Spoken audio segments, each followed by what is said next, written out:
Cutting sick laps of the parliamentary courtyard, nothing says big budget day like a big entrance.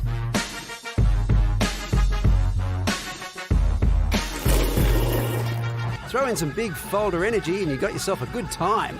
This budget will be solid, sensible, targeted and sensible, responsible cost of living relief, a really responsible approach. Okay, a good responsible time. Look, Australia's getting close to $1 trillion worth of debt and we just cannot afford to keep paying more and more interest. They are under the microscope to be sensible economic managers. They're under the microscope to deliver on their promises.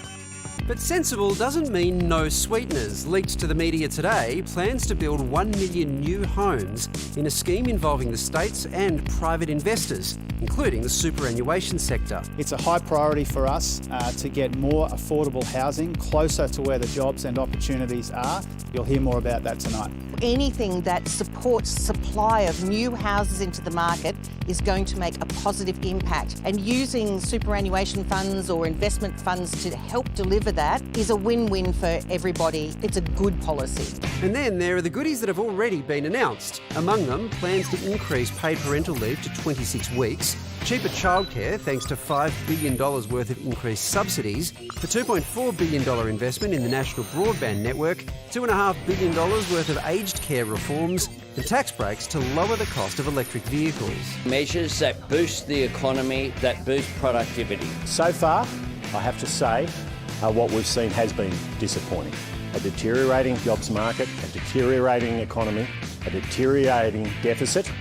Speaking of deficits, Jim Chalmers' first budget is expected to see the deficit halve this financial year, delivering a $42 billion boost to the bottom line. Most is due to higher commodity prices caused by things like the war in Ukraine and just a faster running economy. But the world is changing and we know that it's slowing down. So we wouldn't expect the things that are happening at the moment to keep on going. So what else has the Treasurer got hiding in that big folder of secrets? And can it keep the country afloat during these trying times?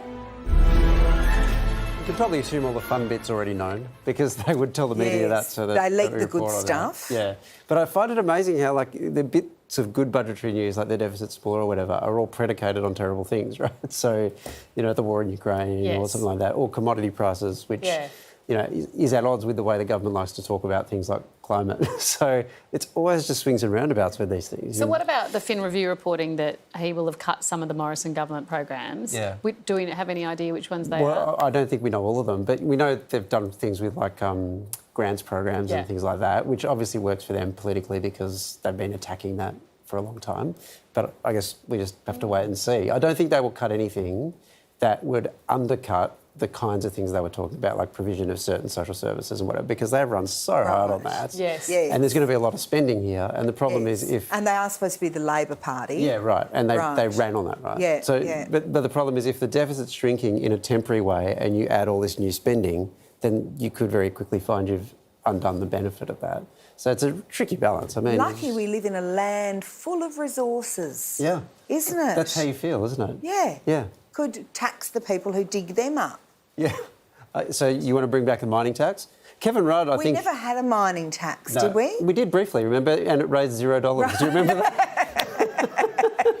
That'll sort things out. Bring back the mining tax. Bring back the mining tax that we had briefly that raised $0. Are we going to get the shot I love each budget is the awkward Jim Chalmers and Katie Gallagher just going, just look at this, posing for the cameras. Point. Maybe they save that for May. I don't know. That's a good point. How would the pressure be, though?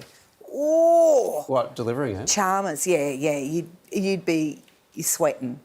Yeah, but I reckon since you just want to increase a mining tax out of nowhere, you wouldn't feel any pressure. Kate never sweats, though. When was the last time you sweated? On the dance floor.